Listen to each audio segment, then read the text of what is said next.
Gloire au Seigneur. Nous allons lire deux textes ce matin. Le premier se trouve dans Job chapitre 1.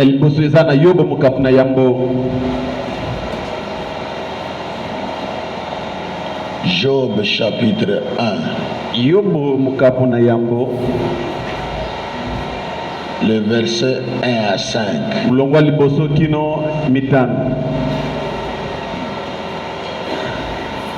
Job chapitre 1. Verset 1 à 5.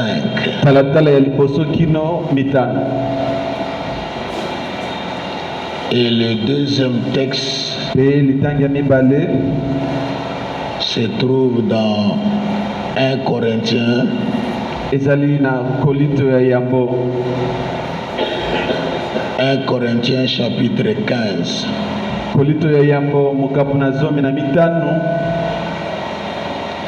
Au verset 19.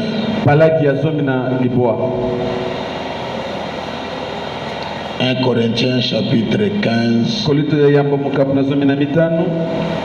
Verset 19. Job chapitre 1. Verset 1 à 5.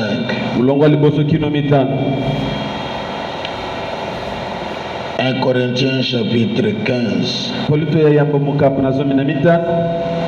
Au verset 19.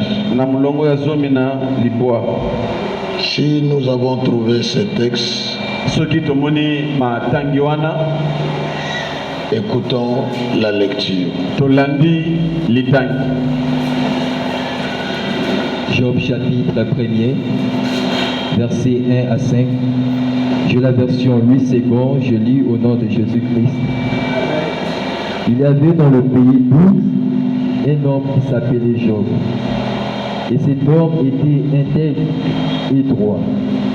Il craignait Dieu et s'est détourné du mal. Il lui naquit 7 fils et 3 filles. Il possédait 7000 brebis, 3000 chameaux, 500 paires de buffles, 500 ânesses et un très grand nombre de serviteurs. Et cet homme était le plus considérable de tous les fils de l'Orient. Ses fils allaient les uns chez les autres et donnaient tour à tour un festin. Et ils invitaient leurs 3 sœurs à manger et à boire avec eux. Verset 5. Et quand le jour de festin était passé, Job appelait et sanctifiait ses fils, puis il s'est levé de bon matin et offrait pour chacun d'eux un holocauste, car Job disait, peut-être mes fils ont-ils péché et ont-ils offensé Dieu dans leur cœur. C'est ainsi que Job avait coutume d'agir. Amen. Motomoko azalaki kofanda na mokili ya Ute. Kombo na ye ezalaki Yobo. Azalaki kotambola na boyengebene mpe na bosembo. Azalaki kotosa Nzambe mpe kokima mabe. Azalaki na bana mibale sambo, bana basi misato. Mpe azalaki na itonga ya bameme nkoto sambo, bashamo nkoto misato, bangombe nkoto moko, baane nkama mitano. Mpe azalaki na basali ebele penza. Alekaki bato nyonso na este na lokumu. Bana na ye ya mibali bazalaki na ezaleli ya kosangana kati na ndako ya moko kati na bango mpona kosala feti. Mpe na feti yango bazalaki kobengisa bandeko na bango ya basi mpona kolia mpe komela elongo na bango. Mpe soki mikolo ya feti esili, Yobo azalaki kobengisa bana na ye mpona kopetola bango. Na tongo azalaki kobonza mbeka ya kotumba mpona moko na moko kati na bango, pamba te azalaki komilobela. Tango mosusu bana na ngai basali masumu mpe balakeli Nzambe mabe kati na mitema na bango. Yobo azalaki kosala bongo tango nyonso. 1 Corinthiens chapitre 15 au verset 19. Si c'est dans cette vie seulement que nous espérons en Christ, nous sommes le plus malheureux de tous les hommes. Amen. Soki totiaka elikya na Kristo kaka mpona bomoi oyo, tozali mpenza bato na mawa koleka bato nyonso. Amen. Acclamons cette parole.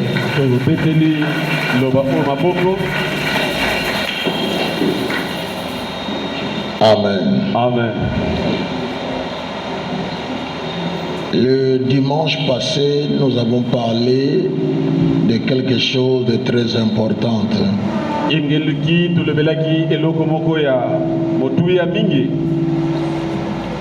Nous avons dit la doctrine et la connaissance condamnent.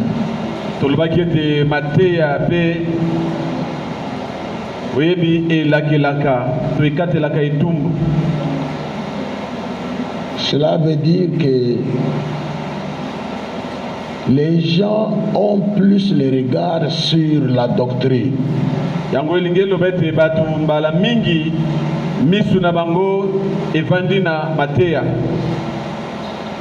Ils ont plus le regard sur la connaissance.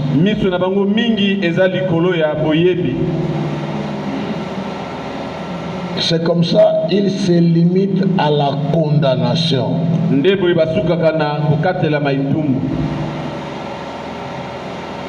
Tu as fait ça. Tu as dit ça. Tu as agi comme ça. Nous ne disons pas que c'est mauvais. Quand quelqu'un a mal agi, on doit condamner. On doit le condamner. Mais on ne se limite pas là. À part la doctrine qui condamne, à part la connaissance qui condamne, il y a aussi ce qu'on appelle la révélation. Il y a aussi ce qu'on appelle la prophétie. Si votre foi se limite seulement à la doctrine et à la connaissance,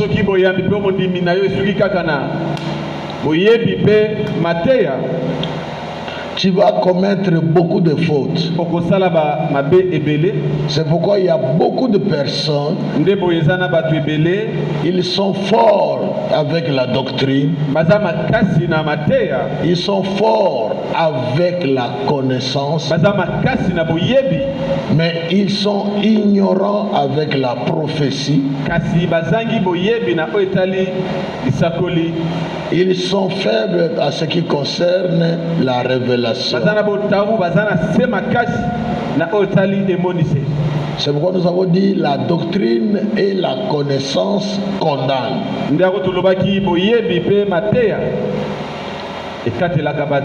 Mais la prophétie et la révélation cachent un message. C'est pourquoi j'ai donné l'exemple de Néhémie et Zacharie. Pour dire Néhémie a eu l'information de chez lui. Ça lui a fait mal. C'est comme ça, il a agi comme tout autre homme. Il a agi selon la connaissance et la doctrine. Mais il a oublié qu'il y a aussi la révélation. C'est-à-dire, à la place de regretter, de chercher des solutions,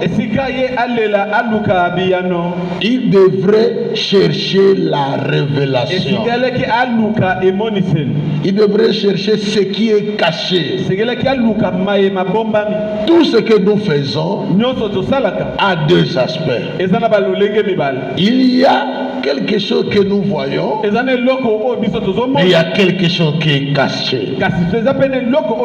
Vous voyez les gens faire des actes, mais il y a deux choses. Il y a ce qui est révélé et il y a ce qui est caché. Quelqu'un comprend ça? C'est pourquoi Néhémie voyait seulement ce qui est révélé. Les murs de Jérusalem sont tombés et tout est détruit. C'est comme ça qu'il a cherché des solutions. Et les solutions qu'il a cherchées ont conduit à la destruction d'Israël. Tandis que Zacharie, lui aussi prophète, il a vu cette muraille qui est brûlée, qui est détruite.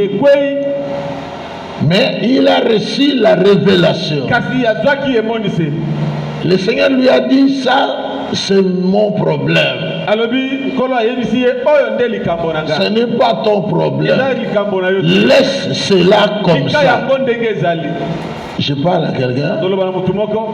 C'est ça la combinaison entre la connaissance et la doctrine et la prophétie et la révélation. Donc si vous avez la maîtrise de ces quatre choses, vous allez mener votre vie de foi convenablement. Quelqu'un a compris? Nous acclamons le Seigneur.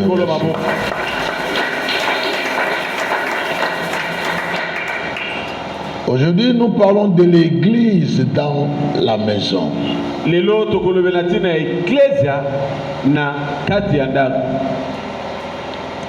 L'église dans ma maison. Chers amis, la fin de toutes choses est proche. Je suis en train de parler à quelqu'un. Je reprends. L'église dans ma maison. À quand l'église dans ma maison?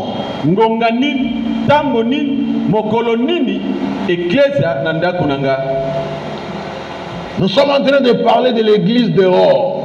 Nous sommes en train de parler de l'église sur Bukanga 21. Nous sommes en train de parler de l'église pas à pas. Mais j'aimerais qu'on parle de l'église dans ma maison. Chacun de nous vient d'une maison. Chacun de nous habite une maison. Chacun de nous, du moins pour les adultes, ils ont des maisons. Mais notre prière est d'avoir aussi une église dans notre maison.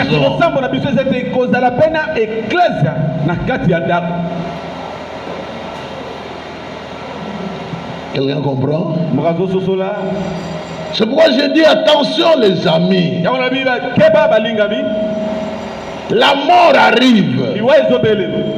La fin de toutes choses est proche.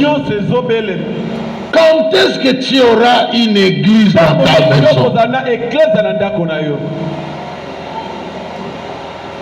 Frères, sœurs, si vous êtes oublieux, vous allez regretter.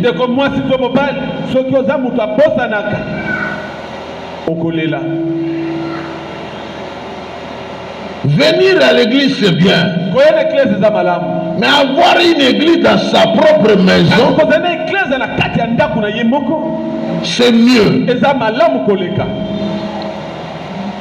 Notre faiblesse, c'est de ne pas avoir une église dans la maison. Et ça, c'est l'œuvre du diable. Je parle à quelqu'un?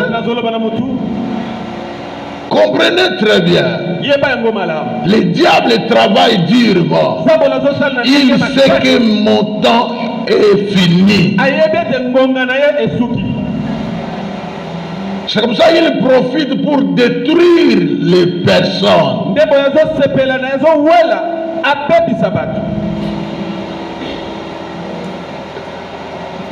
Qu'appelle-t-on église dans ma maison? Et quelle est la première église dans la maison? La toute première église dans la maison, c'est le corps de l'homme.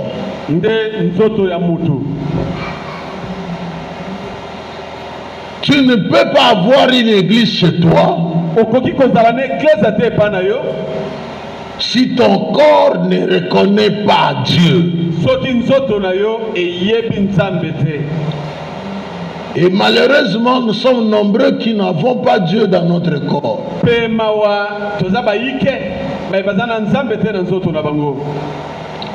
1 Corinthiens 3,16 est clair.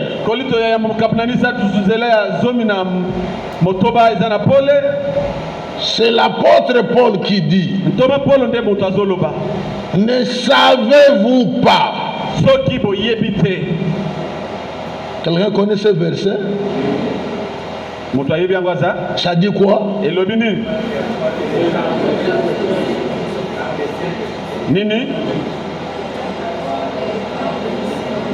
Est-ce qu'il parle de l'église pas à pas? Il parle de ton corps. Il parle de mon corps. Est-ce que chacun reconnaît qu'il a un corps?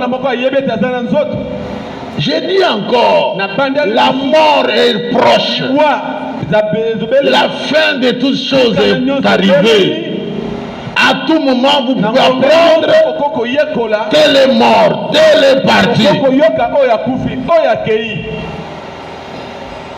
Prépare-toi à la rencontre de ton Dieu. Deviens une véritable église.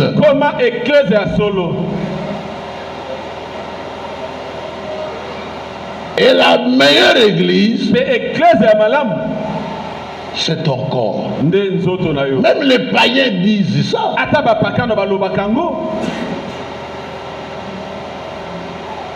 Et vont encore plus loin.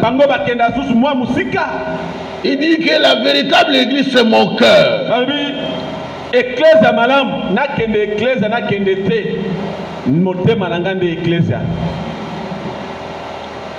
Quand est-ce que tu deviendras église? Tu es le tabernacle de Dieu. Tu es le temple mobile de Dieu.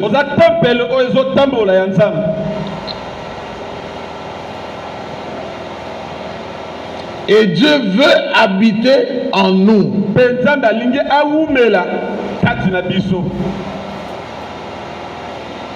Toute personne qui a réellement donné sa vie à Christ, il est le temple du Saint-Esprit. Dieu habite en lui. Jésus habite en lui. Le Saint-Esprit habite en lui. Alléluia. Amen.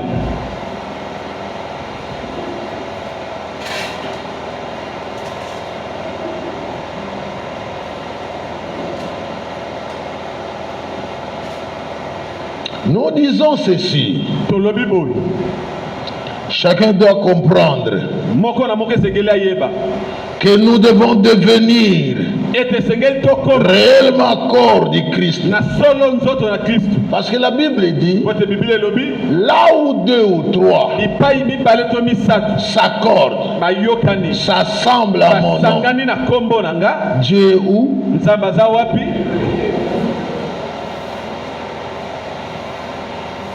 Les diables blaguent avec nous. Nous avons beaucoup de gens qui sont à 2. Beaucoup de gens sont mariés. Mais la question est celle de savoir, est-ce que Dieu est parmi nous? Est-ce que Dieu est parmi ces couples?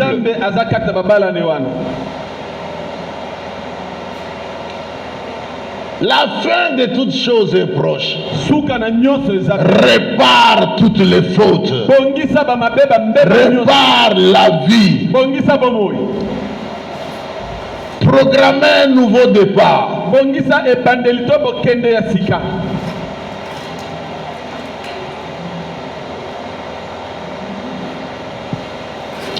Là où 2 ou 3 s'accordent,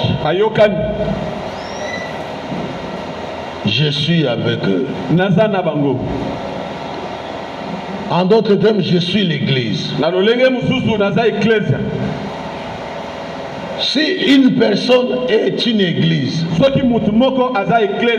et maintenant quand ils sont à 2, c'est une grande église. Et même s'ils ont des enfants, ils sont une grande église. Dieu veut être parmi nous. Dieu veut habiter avec nous.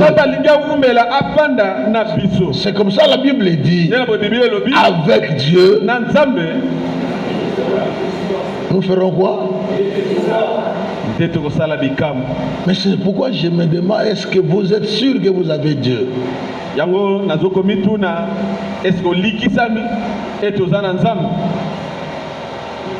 Nous sommes avec Dieu ou bien nous sommes avec le diable? Nous avons Dieu ou bien nous avons le diable avec nous?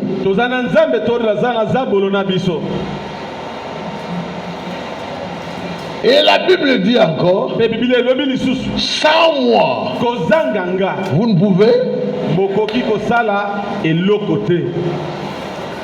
Je suis content parce que vous connaissez ces paroles. Mais je ne suis pas content parce que ça ne s'applique pas. Appliquons cela dans notre vie. Donc je voulais dire, l'église dans ma maison,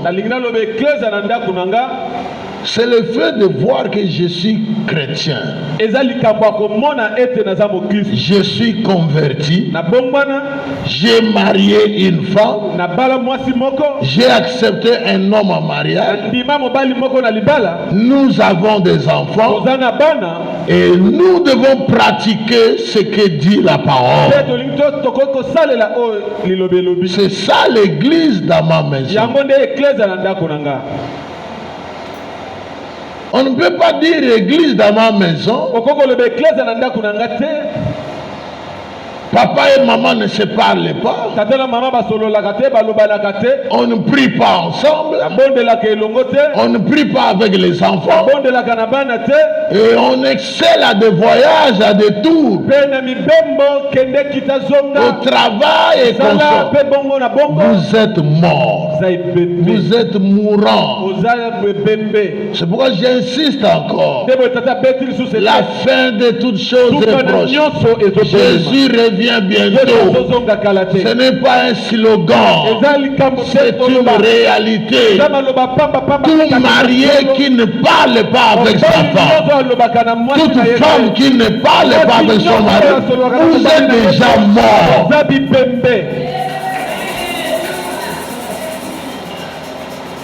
Comment vous avez accepté l'autre et vous ne vous parlez pas?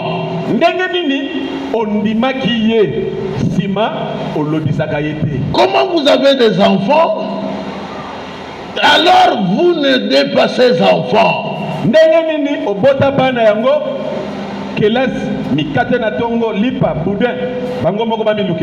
Tous les jours, il y a des conflits. Tous les jours, on se bat. Chacun fait ce qu'il veut. Et vous dites, vous êtes chrétien. Et vous venez à l'église. Et vous avez des responsabilités.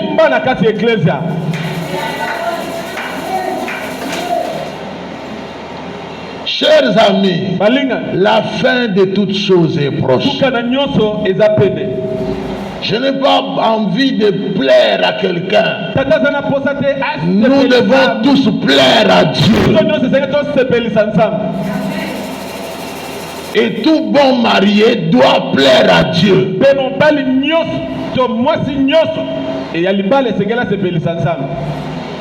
Tout jeune doit plaire à Dieu. Quelqu'un écoute ça?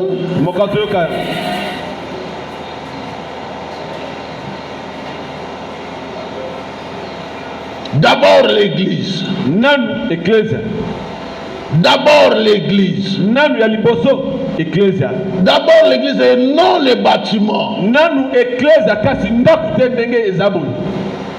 Ces bâtiments, c'est le réchaud de tout ce que nous sommes chez nous.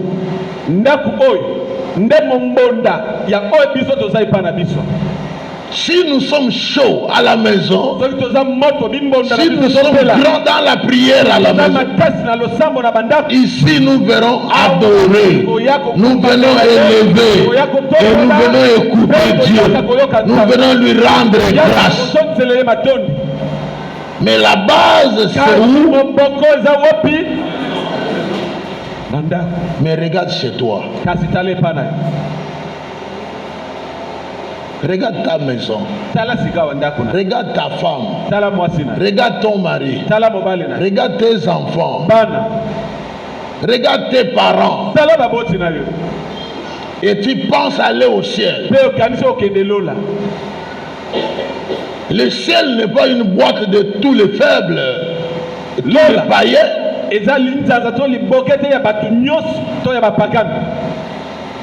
Des gens qui sont des fous, des gens qui ne font rien. Alors ils iront au ciel. Et on va faire des messes pour eux. Vous vous trompez. Tel que vous êtes ici, si vous voulez aller au ciel, si vous voulez voir Jésus, donnez votre vie à Jésus. Installez la prière dans la maison. Chaque papa, c'est un sacrificateur. Si vous êtes véritable papa, vous êtes sacrificateur. Mais c'est ce qui ne se voit pas. Parce que si nous étions sacrificateurs, si vous êtes sacrificateur à la maison, vous le serez ici.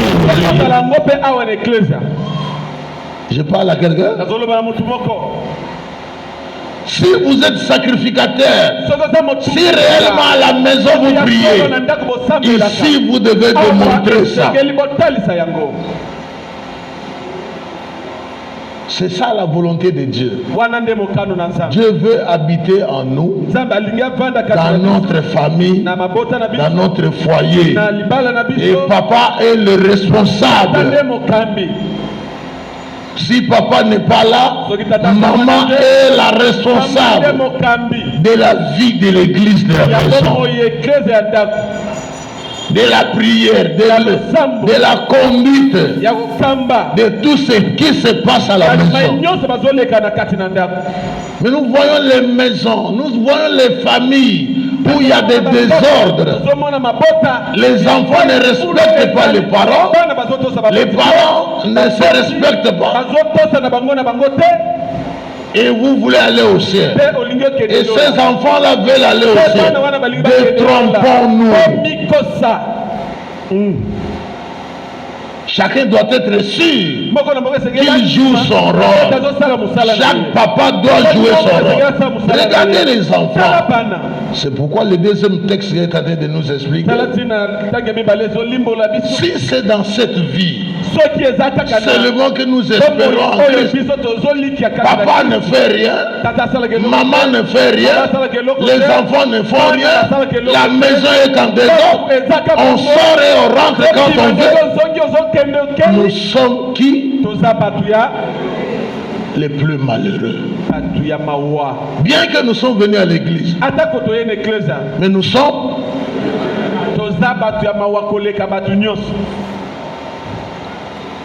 Dieu veut que nous soyons des hommes heureux, que nous soyons des femmes heureuses, nous soyons les enfants heureux.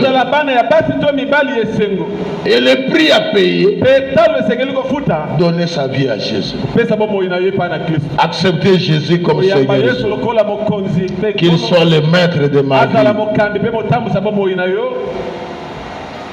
Quelqu'un comprend? Nous avons le devoir de réorganiser nos maisons. Comment un papa sera sacrificateur si lui ne connaît pas la parole de Dieu? Il n'a pas une Bible, il ne lit pas la parole de Dieu.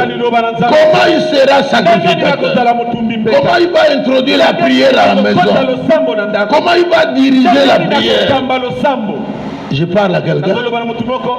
C'est à notre honte. Parce que le papa ne lise pas la parole. Mais un véritable papa qui lit la parole, il ne manquera pas l'église. Nous avons des gens qui sont occupés du début à la fin. Nous avons des papas qui sont trop pris, qui ont des raisons.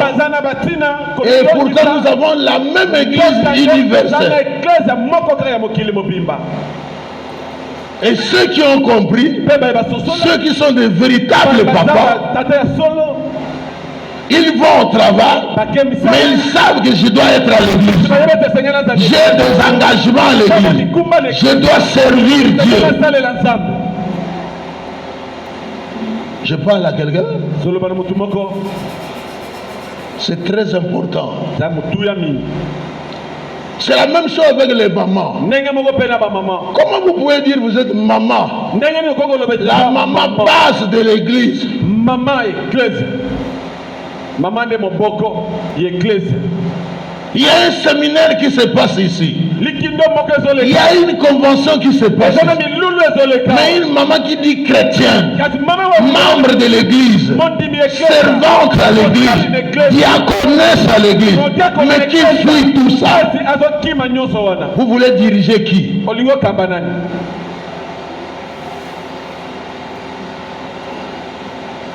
Mais ça sera ton malheur. Généralement, ce sont les papas qui meurent avant.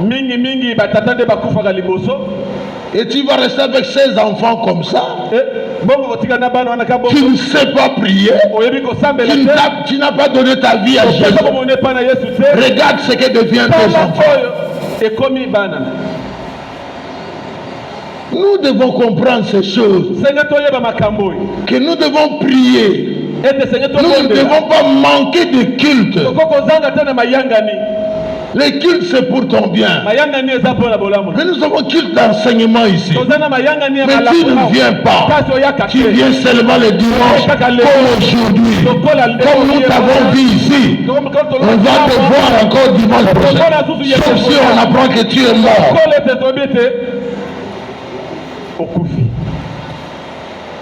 Ce n'est pas ça la vie. Si vous êtes membre de l'église, soyez vigilants. Priez Dieu.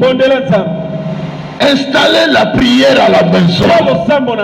Dans votre maison, priez avec les enfants. Il n'y a que vous qui ne voyez pas que le monde va mal, que les choses sont compliquées. Il n'y a que vous qui ne voyez pas. Il n'y a que toi, papa, qui ne vois pas. Il n'y a que toi, maman, qui ne vois pas. Il n'y a que toi, jeune, qui ne vois pas. Et les choses sont compliquées. C'est comme ça que tu vis comme tu veux. Mais ceux qui voient Il voit que ça ne va pas, le monde va mal. Et il faut se préparer. Il faut préparer les enfants. Il faut préparer sa femme. Il faut préparer son mari. Il faut se préparer à l'enlèvement. Il n'y a que nous qui ne voyons pas. Je parle à quelqu'un. Église dans ma maison. Il y en a qui peuvent même commencer, mais ils sont écartés. Ils sont coupés. Le département de maman a un programme de prière. Alors les faiblards ont commencé. Et puis après, on est coupé. Qu'est-ce qui a coupé? Ce n'est pas Jésus, c'est le manque d'enseignement. On n'est pas enseigné. Le fait de venir à l'église, le fait d'écouter les enseignements nous donne les arguments afin de vivre et de parler. Il y a des cellules qui n'avancent pas parce que le propriétaire, celui qui dirige, n'a pas la connaissance. Il fuit le culte et il veut diriger. Vous allez fonder le verset, vous allez lire l'internet et vous allez communiquer des erreurs. Il n'y a pas de progrès parce que vous fuyez le culte. Il n'y a pas de sorcellerie partout. C'est l'ignorance qui est partout. Je parle à quelqu'un. Chers parents, le monde va mal. Installez la prière dans la maison. Prie avec les enfants. Parle aux enfants. Le monde va mal. C'est le moment de tout arranger. C'est pourquoi j'invite les parents et les enfants les 31.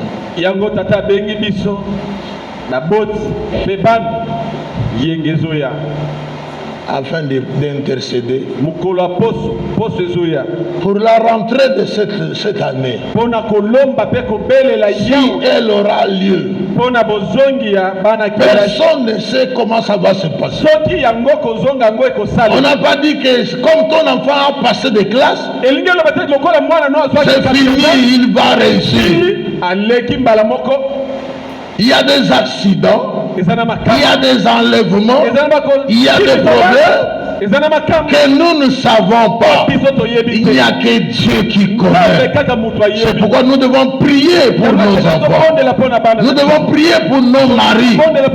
Nous devons prier pour nos femmes. Quelqu'un écoute ça? Nous avons un exemple. Le texte de Job que nous venons de lire. Regardez attentivement ce texte. J'ai déjà dit l'essentiel de mon message. Mais je donne cet exemple pour ouvrir encore notre intelligence. Regardez le livre de Job. Job chapitre 1, verset 1 à 5. Job est contemporain d'Abraham. Il est de la même génération qu'Abraham.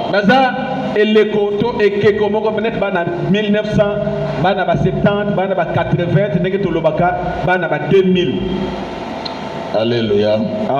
Il est contemporain d'Abraham. La première chose qu'on dit de cet homme, ce sont ses qualités. Et on parle d'abord des qualités spirituelles. L'homme, quand vous voyez un papa et une maman, vous voyez quoi? Vous décrivez quoi? Vous découvrez d'abord quoi? Ici, on parle d'abord des qualités spirituelles des gens. N'épousez pas un homme, n'épousez pas une femme et vous n'avez pas étudié les qualités.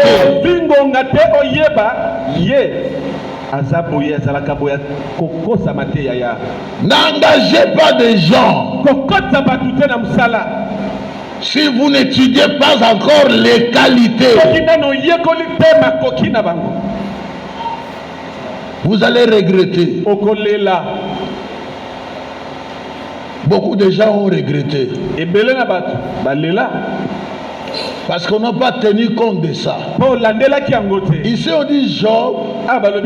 La première, lisez dans vos Bibles. La première qualité de Job, c'est un homme intègre. Attention avec cette qualité. Ici dans notre église, si on peut engager quelqu'un, si on peut responsabiliser quelqu'un, même si vous êtes païen, regardez combien sont intègres. C'est très important. C'est un critère de choix. Et chacun de nous doit s'amender, chercher à vivre, à mener une vie intègre. Vous dites que vous avez donné votre vie. Qu'est-ce qui est difficile que d'être intègre? C'est-à-dire suivre ce que Dieu dit.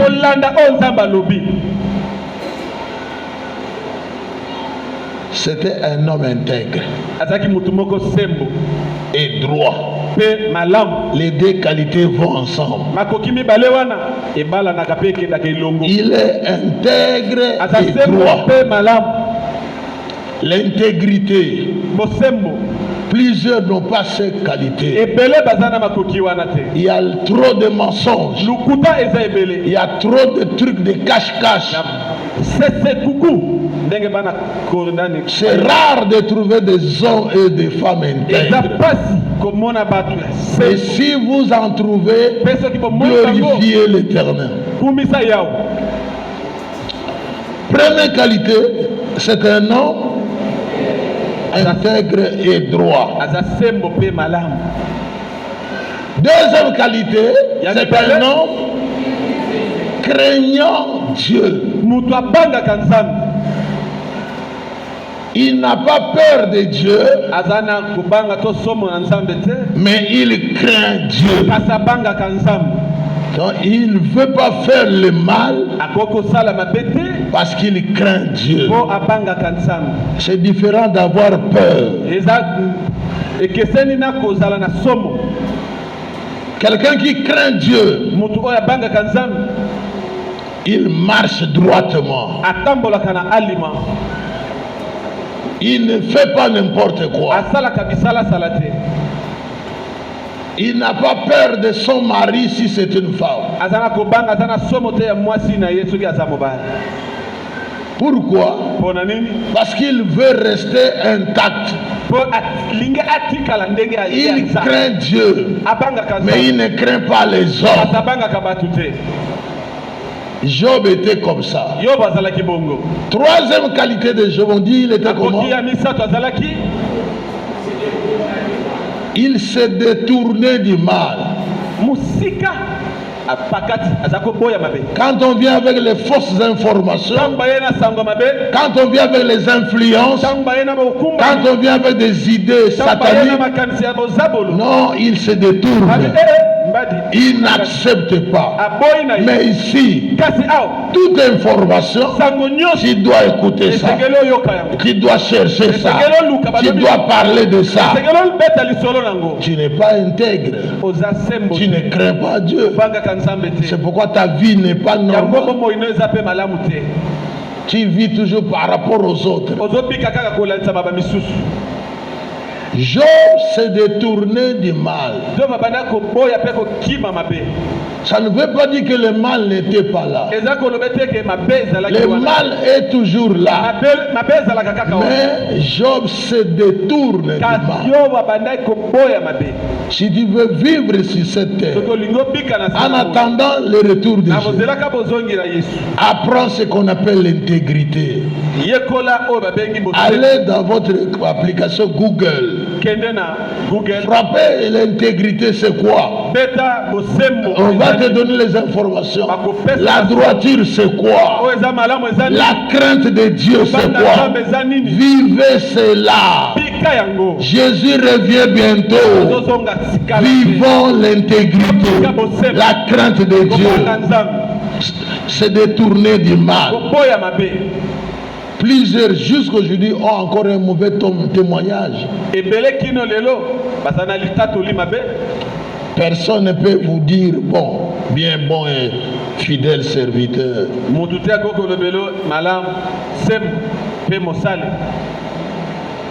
Après avoir parlé de ses qualités, on donne maintenant sa vie conjugale. Vous voyez, on ne parle pas de choses en vrac.